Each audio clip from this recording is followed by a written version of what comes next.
Hello, everyone. If you like what I'm doing here, please consider subscribing, liking, and commenting. It would really help the channel out quite a bit. Thank you very much.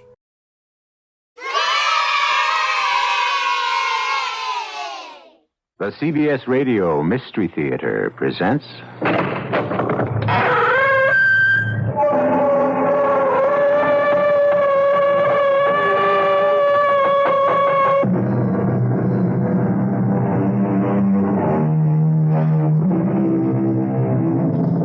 Come in. Welcome. I'm E.G. Marshall. In the assessment of criminality, the basic criterion, of course, must be volume. After all, Attila the Hun was a greater transgressor than, say, Jack the Ripper. Therefore, what does history tell us? We see that for those who kill more or less at retail, we have our local police.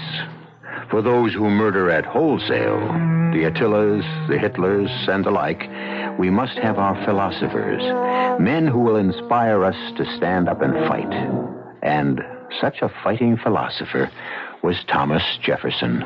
Now, Mr. Jefferson, there's no need getting excited. Sheriff, they're going out there to commit cold-blooded murder. Well, that can't be proved. They intend to kill him. But there's nothing I can do about it. You swore to uphold the law. Well, no, exactly. What I swore was to uphold the law to the best of my ability. And this just happens to be the very best I can do. Well, someone has to stop them. I don't have the authority to keep men from riding through the woods. Even if their purpose is to kill an innocent man? But I don't know that. I do. And if you won't stop them, I will. Now, Mr. Jefferson, it could be dangerous. Somebody has to enforce the law, Sheriff. And it looks as if it'll have to be me. Me alone. All by myself.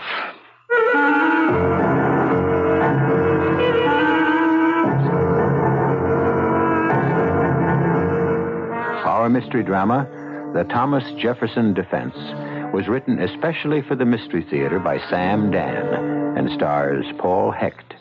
It is sponsored in part by Buick Motor Division. I'll be back shortly with Act One.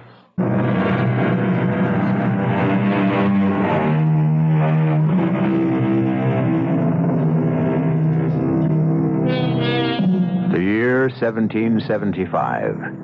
The fuse of defiance has already been lighted. It is now hissing and sputtering inexorably toward the powder keg of rebellion. Thomas Jefferson has just returned from the Virginia Constitutional Convention, held at St. John's Church in Richmond, where he has heard the impassioned demand of Patrick Henry, "Give me liberty or give me death." The speech has touched his heart and inflamed his soul. And yet, he has feelings of uneasiness and guilt. All around him, he hears outcries for freedom, justice, equality. And yet, he knows that these fervent demands are not being made for everybody.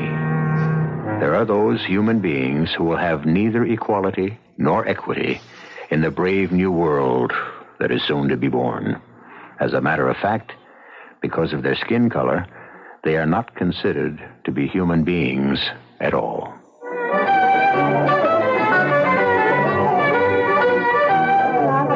Good evening, Carter. Good evening, Mr. Jefferson. Oh, Mr. Jefferson, is it? Whatever became of Tom? Oh, well, sir. Oh, is it sir now? This becomes worse. Well, sir, we're going to have us a new government, ain't we? We most likely will, if we're not all hanged first. Now, the way I hear it, we got to get rid of old King George, true? True. Well, then we've got to get us a new king. Why, Carter? Why, you're going to have a country without a king. Who are the people going to obey? We shall create an equal society. Oh, it'll never work. I think you have the wrong idea. The king will have to be a Virginian. Why? Why? Well, there ain't nobody even worth talking about south of here. Go north. Pennsylvania's all pig farmers. New York's all potato farmers. And I wouldn't trust nobody lives in New England. Carter, the entire idea is to get rid of King. You know, you could be king because you're the smartest. And then we got Mr. Patrick Henry, who's got a powerful mouth. And Colonel Washington looks like a king. Ooh. Yeah? Carter, what's wrong? Why are you so pale? Are you ill? Good evening, Mr. Jefferson. Oh, welcome, Louisa. Your mother sent word you mightn't come. Well, I was feeling poorly, But Jeremy Morgan here just happened by and cheered me up. Hasn't he got the nicest smile? I tell you, it's the finest medicine. Mr. Jefferson, may I present Mr. Jeremy Morgan? Your servant, sir. Welcome, Mr. Morgan.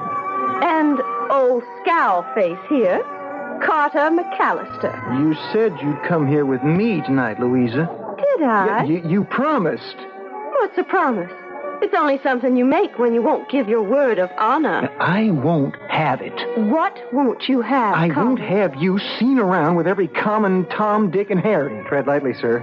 I caution you. Who are you to caution And me? now, gentlemen, you are both under my roof, and I will not permit things to get out of hand. Louisa, I'm taking you home. You just let go of my arm, Carter McAllister. I believe you heard what the lady said. You say one more word, and I shall horsewhip you. Like you horsewhip your slaves?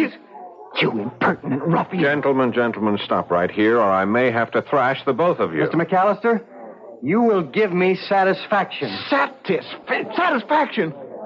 You overstep your bounds. Satisfaction is something that only can be exchanged among gentlemen. And do you pretend to be a gentleman, Mr. McAllister? Your father's a thief who cheats his tenants. How dare you look down on me? My father traces his lineage back to King Henry II.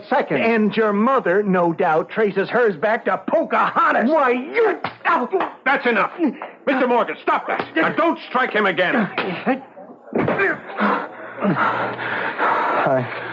I'm sorry, sir. I should not have lost my temper. I'll kill you. I'll kill Shut you. up, Carter. Now, you begged for it. I'll kill you. I am going to kill you, Jeremy Morgan. Nobody's going to kill anybody.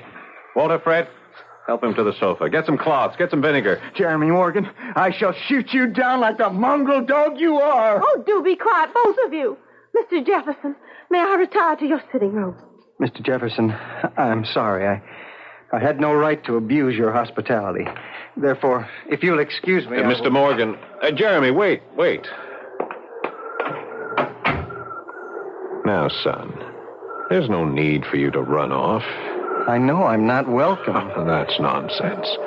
This is my house. I should never have come. How can you say that? You're Lord Arthur Morgan's son. Your father was a dear friend of mine. Was my mother?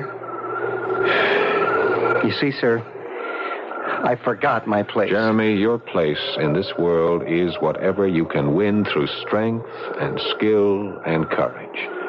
Every man has the opportunity to prove himself. Every man is free to strive. You really don't believe that? I do. How can you? You own slaves. I'm sorry. I had no right to say that. It's a difficult, complicated world. I agree, sir. Especially for me. You may be somewhat oversensitive. After all, Louisa Henderson did seem quite taken with you. No. I saw what all that meant the moment we entered the room. I was just an instrument. An instrument? With which she could provoke Carter McAllister. Oh, you're very young and very cynical. And very right, Mr. Jefferson. Jeremy, I would like to be your friend. There's no need to consider my feelings. I mean that, Jeremy, sincerely. Look at yourself. You've barely grown out of your childhood, and already you've abandoned your hopes.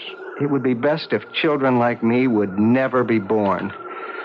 A consolation is, we die young. Oh, now, come on. Come on back in with me, and we shall have some wine. Usually we die by violence. I offer you my hand in friendship. I'm grateful. But there will be violence. Come back inside. You and Carter McAllister will shake hands. No. You, Jeremy, are also to blame. You insulted him, too. Both of you must forgive each other. That cannot happen. Now, why do you say that? Aren't you willing to forgive him? Yes.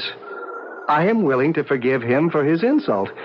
But he will be unable to forgive me for my mother. Oh, I cannot believe that men of goodwill cannot reconcile their quarrels.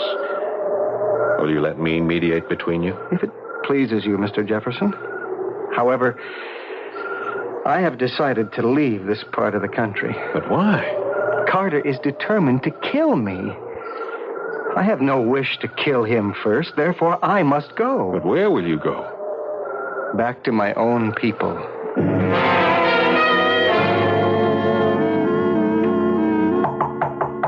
Come in. Louisa?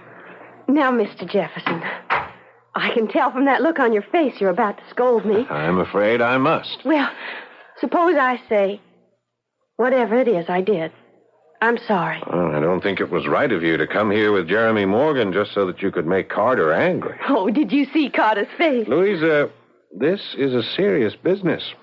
One of those boys could very well kill the other. Oh, Carter talks big. He's not the killing kind. Any man can become a killer where a woman's involved.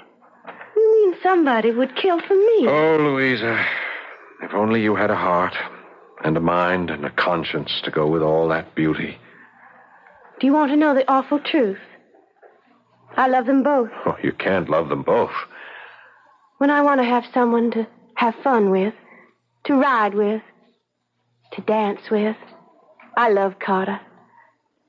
When I need someone just to be with, to talk with, I love Jeremy. Louisa, how can you love Jeremy?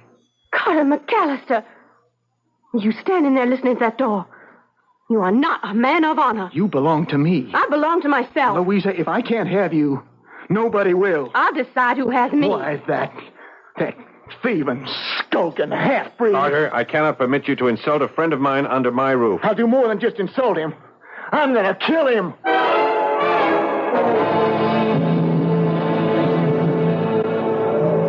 Welcome, my nephew.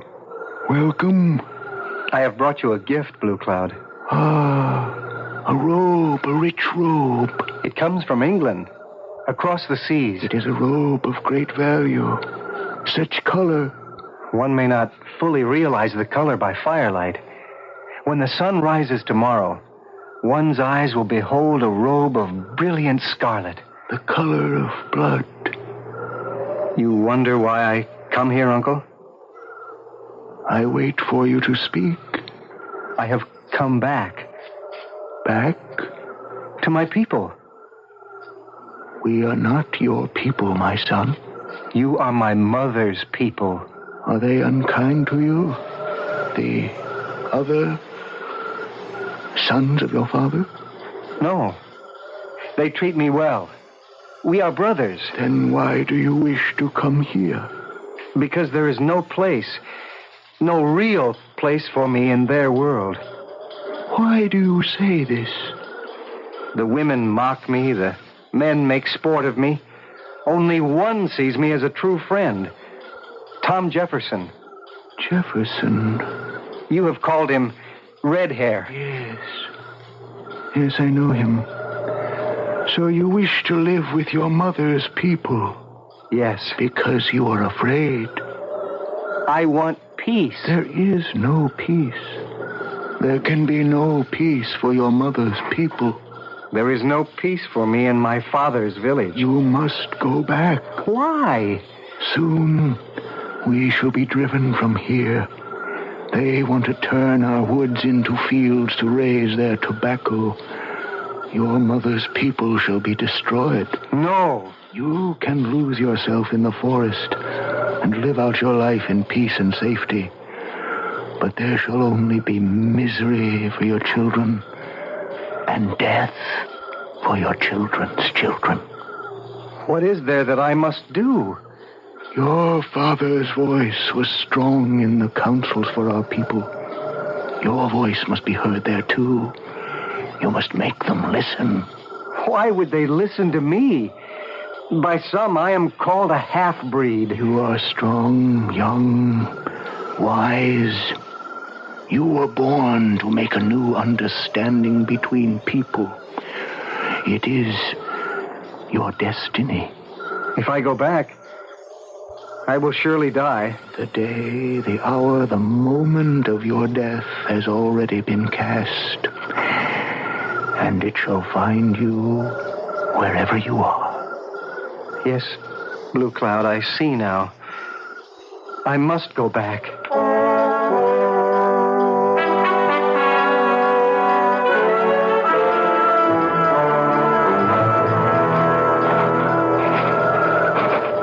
Hold on. It's Carter. Yeah, Carter. And don't take one more step or I'll put a bullet in you. Well, you've got a weapon. I'm unarmed. No wonder I hear such courage in your voice. Don't provoke me, Jeremy. I came after you to kill you. Yes? It was just before sundown. I saw you going into the woods carrying that bright scarlet robe. It was a gift for my uncle, Blue Cloud. What do you want now, Carter? Good, I thought. He sees the light. He's going back to his own people, so I let you go. Thank you. But I was wrong. You're coming back to town. No, you were right. I am going back to my own people. Your people are back there in the woods. My people are everywhere. I don't want to kill you. Go back to the woods. Paint your face. Stick a feather in your hair. Stand aside. I have business in town. Go back where you belong. I warn you. I'll kill you. You're not going to kill anybody. Stop. Don't make me do it. Stop. I'll shoot.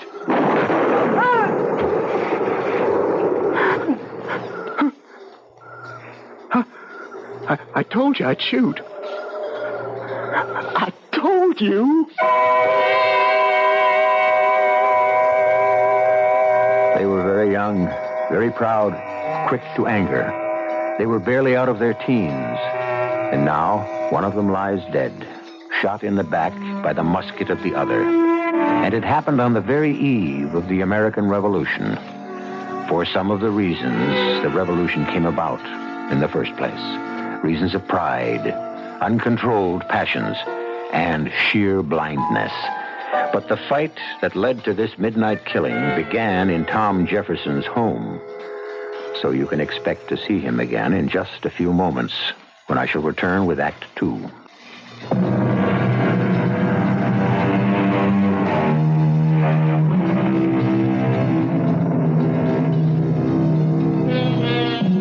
Two is company. 3 is a crowd. And anytime you have a crowd, look for trouble. When a beautiful girl cannot make up her mind between 2 handsome young men, something has to give. And in this case, what has been given is the life of Jeremy Morgan. And naturally, the prime suspect is Carter McAllister. Come in. You wish to see me, Father? Shut the door and sit down. Yes, sir. I understand Jeremy Morgan has been shot to death. Oh?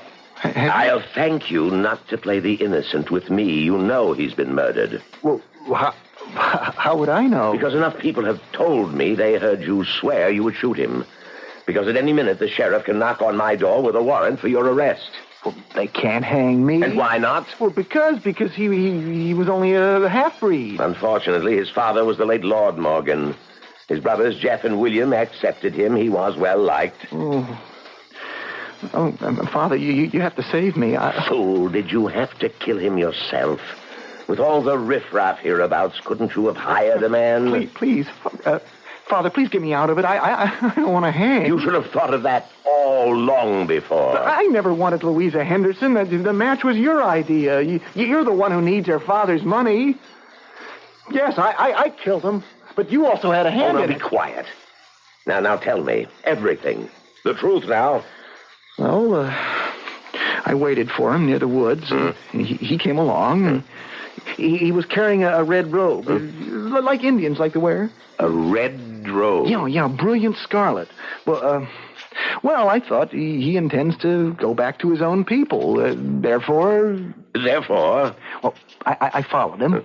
He headed toward Blue Cloud's village. Fool!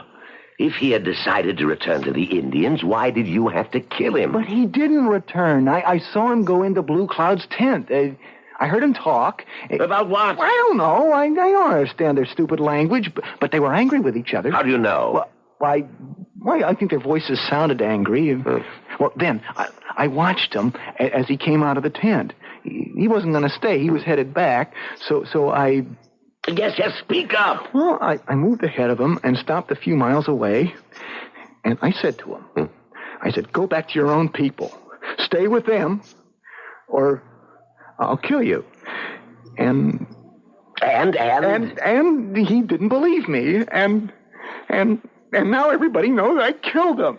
What everybody knows is a lie. But now you listen to me. You are innocent. You did not shoot Jeremy Morgan. But, You Father... are a fool. All you can do is get yourself into trouble and then come whimpering to me. You're my son, and I must save you. Yes, Father. First please. off, who saw you heading for the woods? I passed by Pearson's farm. Noah Pearson owes me money. I passed by Louisa Henderson and her mother. She was going out riding. Very well. You went into the woods. And then I'll hang. No, because you didn't shoot Jeremy Morgan. What? Now, let me tell you what happened. You wanted to shoot him. You followed him into the woods. You saw him go into Blue Cloud's tent. You heard them fight. Yeah, but I'm not sure this is what they were actually doing. doing. Oh, yes, you are. Your anger had meanwhile cooled, and you knew deep in your heart that you could never kill another human being. You do know that, don't you? Yes. And so you headed back for home. Suddenly you heard a shot. You turned around. The angry Blue Cloud had followed Jeremy Morgan and put a bullet into his back. When he saw you, he fled. Do you understand me? Yeah. Yes. Now, how do you know it was Blue Cloud? How? It had to be Blue Cloud. He was wearing that robe, that brilliant scarlet robe. Father, will they believe me? It's your word against that of an Indian. But it's Tell not... the story calmly and look every man in the eye as you say it. And of course, they'll believe you. And that's what happened. It's the Indian Blue Cloud. Now, just a minute, Edmund McAllister. Now, Tom, everybody knows how you feel about Indians. And everybody knows how you feel about him, too, Edmund. This is surely a crime. That Jeremy Morgan was a fine, upstanding young man. And that skulking savage shot him in the back. Why? Why? Who can figure what goes on in the mind of a redskin? It isn't as if they were fully human. Blue Cloud loved his nephew. He had no reason to shoot him. My son, Carter, heard the whole thing and saw the whole thing. Your son, Carter, stated clearly in front of witnesses that he had every intention of shooting Jeremy Morgan. Sir, are you calling my boy a liar? I'm saying it's a matter of his word against Blue Cloud's. I warn you, Tom Jefferson. You're getting mighty big around here as a politician. But you can't go around insulting people. You are a bigoted, ignorant man, and that's the truth. You're too old for me to whip, and that son of yours is the product of your upbringing. And you accuse Blue Cloud of murder? He was seen to do it. By whom? By my son, that's by whom. Why don't you let him speak for himself? Carter, did you actually see Blue Cloud shoot Jeremy Morgan? Well, did you? Would you be willing to place your hand on the Bible and swear in the name of God that you saw Blue Cloud murder Jeremy? Would you? Of course he would. I'm asking him. Would you swear, Carter? Yes. Yes, I would. All right. Then come with me to the sheriff and swear out a warrant for his arrest. What arrest? You don't arrest an Indian. He commits a crime. You go out and shoot him. Hold on, Edmund McAllister. Oh, you can surely talk, Tom Jefferson. But we have had enough talk. Any of you folk who agree with me, let's go home and get our rifles.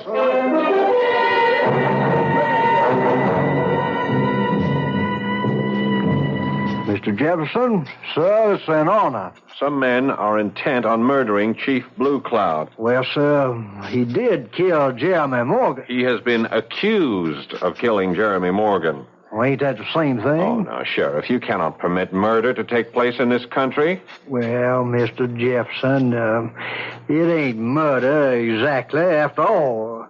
Blue Cloud's only an Indian. Any man has a right to be protected by the law. That's true. That's absolutely true. Now, the McAllisters and all of them, they ain't going to go out there to kill Blue Cloud. Well, that's not the way I heard it. Well, you see, as concerned citizens, they're just going to bring him back here for trial. I see. And then he'll be shot while resisting arrest. Now, or Mr. perhaps Jefferson, while trying to escape. Sheriff, you just can't walk into Blue Cloud's village and murder him. I ain't saying I agree with it, Mr. Sheriff. Jefferson.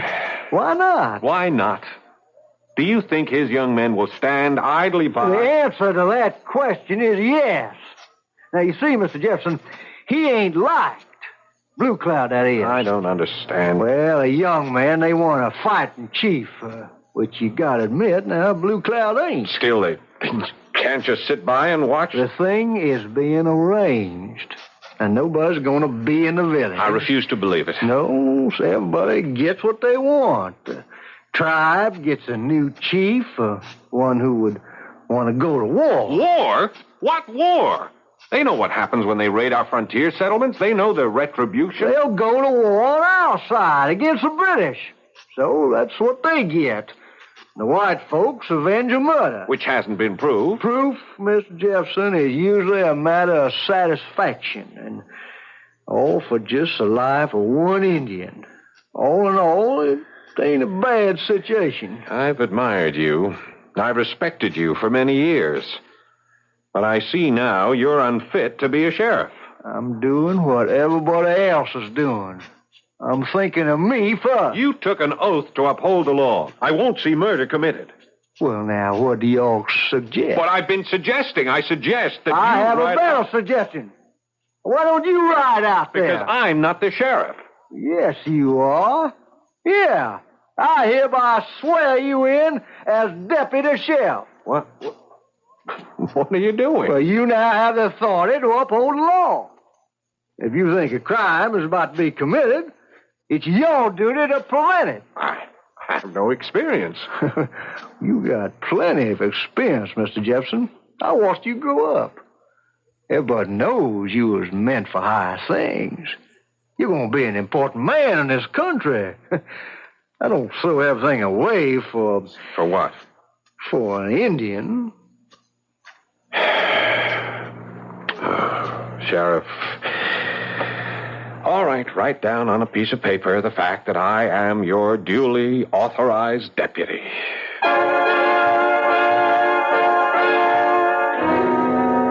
We think in terms of intellect and action. We rarely see both qualities combined in one man. How few are the philosopher warriors in history. And yet, for the most part, the great men of 1776 could think and fight. Well, Thomas Jefferson has thought it over and decided it's worth a battle. Therefore, you should stay exactly where you are, and I shall bring it to you in Act 3 in just a few moments.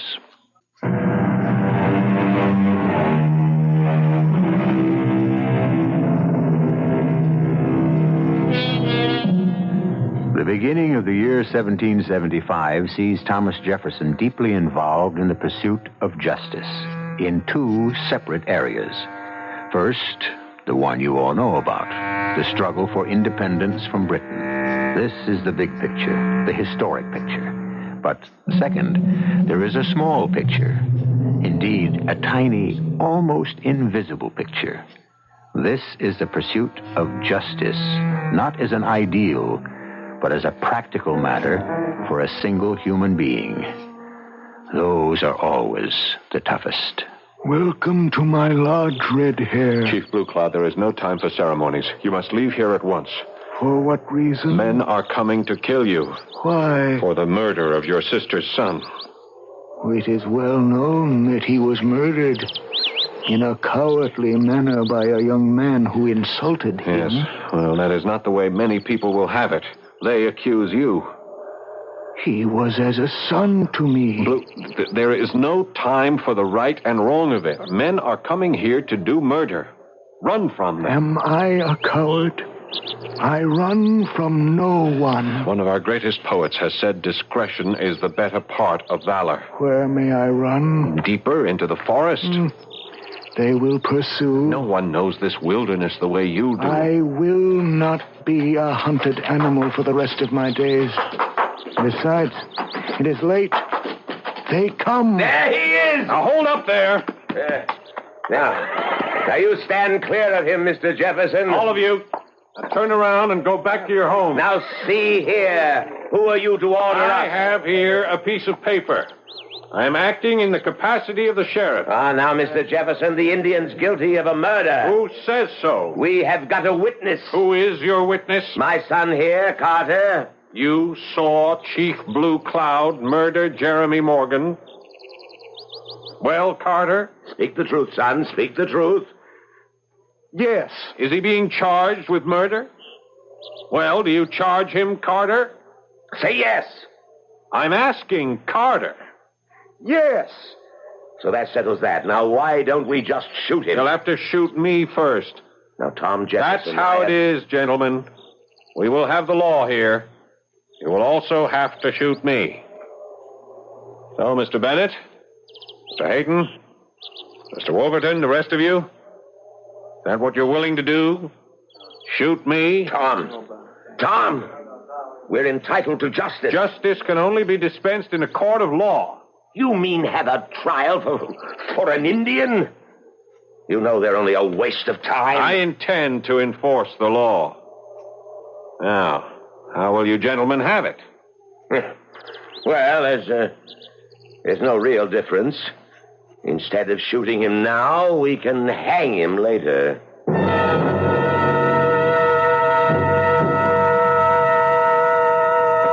And so you say you followed Mr. Morgan all the way to the Shawnee village? Yes, sir.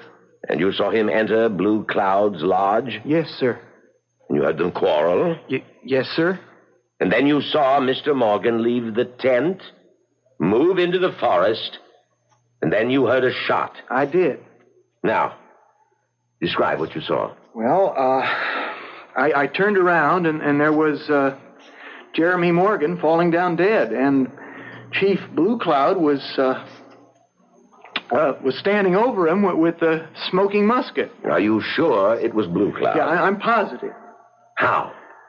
Why? What makes you so sure? Because I could see his splendid scarlet robe.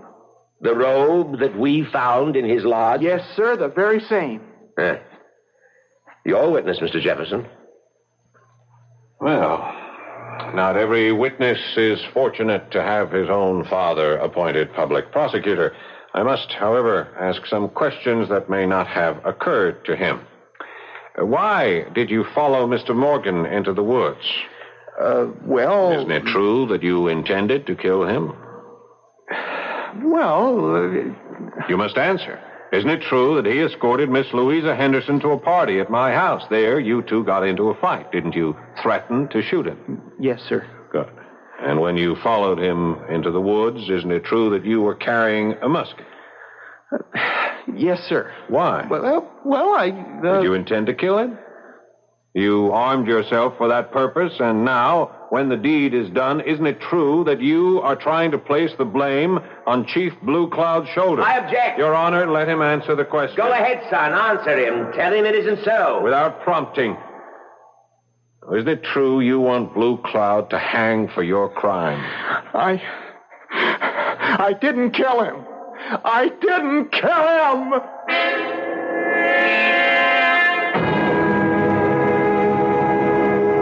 Blue Cloud, you are accused of murder. Tell us, are you or are you not guilty? I am innocent. Gentlemen, I believe him.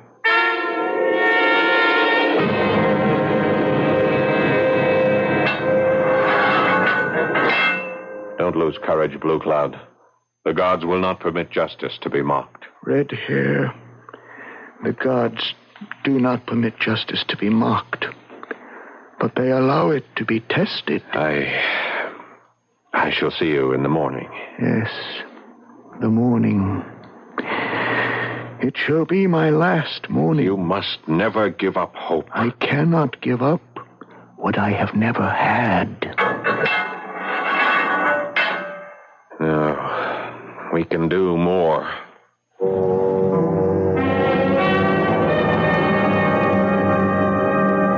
Oh, Come in, Mr. Jefferson. My father isn't home. Has he left for the courthouse? Yes, sir. He likes to go early. I thought perhaps you might like to walk down there with me.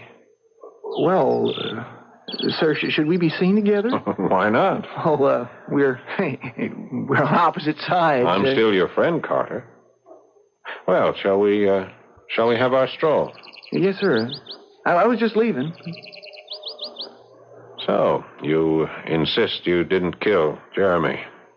Please, sir, we've already been through all that. I know. I also know it's a lie.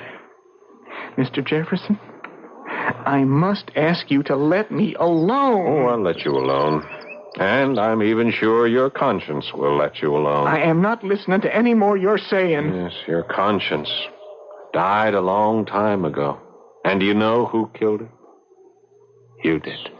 You, Carter. Well, what are you talking about? A man's conscience is what makes him live a man's life. But you're not a man. You're a creature. You're a pathetic, crawling creature of your father. Sir, you have no right to insult my father. No one may be insulted by the truth. You're his creature. You don't think for yourself, act for yourself, live for yourself. Why? Why do you tolerate it? Because I'm nobody. I'm nothing. I don't know anything. I can't do anything. I'm stupid. Who says so? My father. And all I have is the prospect of inheriting his estate when he dies. You'll have worked for it. Everybody knows I'm a fool. That's not true. Louisa. Why do you think she even looked at me? She knows I'll be rich one day. It's not true. There's nothing wrong with you. Please, Mr. Jefferson. Now, look, you have to stand up to your father. You have to let him know you're a man. I will. From now on, I will. No. You have to stand up to him now. Tell the truth. But I'll die. Possibly, but if you don't tell the truth, you'll surely die. What life can be left you, huh? You'll spend the rest of your days even deeper within your father's shadow. Mr. Jefferson, what do you want me to do? Take the stand. Tell the truth. No. I can't do it. I just can't do it. Well, Mr. Jefferson, you may as well go home and get a good night's sleep. Yeah. Tomorrow, for sure, the trial has to end. Tomorrow, for sure. People keep wondering how you managed to keep it going even this long. The jury was ready with its verdict at the end of the first day. The jury was ready before the trial even started. Well, it's open and shut. I mean, I wish it wasn't, but it's open and shut. Yes. Carter follows Jeremy into the woods, sees him enter Blue Cloud's teepee, hears sounds of a quarrel. Sees Jeremy leave the teepee, re-enter the woods, and then sees and hears Blue Cloud shooting. Wait, just... He says he heard them quarrel. You have something, Mr. Jefferson?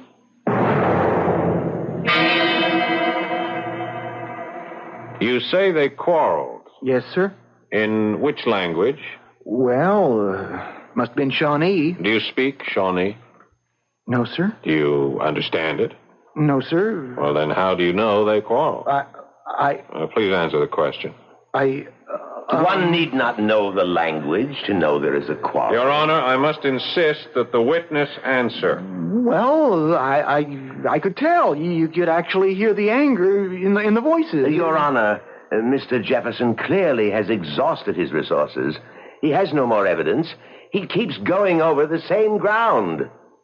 Mr. Jefferson, have you any more evidence? Well, Your Honor... I must ask you then to bring your case to a conclusion. Your Honor, I do have further evidence. Then you may bring it here. Your Honor, I'm sorry, but I cannot bring it here. Then how may we evaluate it? We must go to where it exists. If it exists? It does exist, but only at night.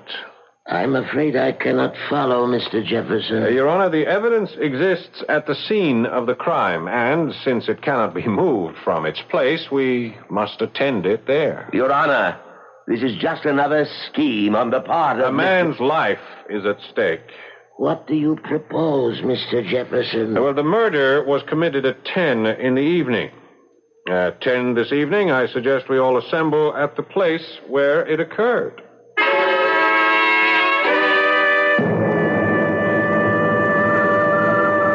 Where were you standing, Carter? Behind this tree. Well, would you place yourself there, if you please? This is absolutely ridiculous. Carter, how far down the path was Jeremy? About 25 yards. Sheriff, would you pace off 25 yards? Take the prisoner with you. All right, Mr. Jefferson. Very well. Your Honor, gentlemen, here is the scene as it existed on the night of the murder. We are all standing in a line with Carter. We all hear a shot. Fire in the air, Sheriff. Yes, sir. We all turn to look. We see Jeremy fall to the ground. Sheriff, fall to the ground, please. Now, we all see a figure standing there in the darkness. It is not easy to make out the face. He didn't have to see the face. He recognized the red cloak. Your Honor, gentlemen of the jury, which one of you has supernatural eyesight? Which one of you would swear on the Holy Bible that the cloak is brilliant scarlet, as Carter testified? Which one of you is possessed of the ability to distinguish color in the dark? It's a trick, Your Honor. Carter McAllister lied about the cloak. Therefore, he did not identify Blue Cloud. Therefore, we must now consider his motives. Don't you ever say a word, boy. No, I will. I'm tired of lying. Be quiet. I killed him. I killed Jeremy Morgan. May God have mercy on my soul. Your Honor, the defense rests.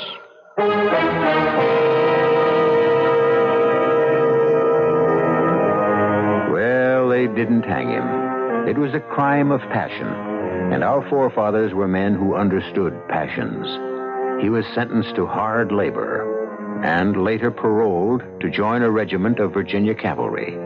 His life had a purpose, and his death had a meaning, because he fell during the end of the war in the skirmishing about Yorktown, and the people never forgot him, or Blue Cloud, or the Thomas Jefferson defense. I shall return in a moment.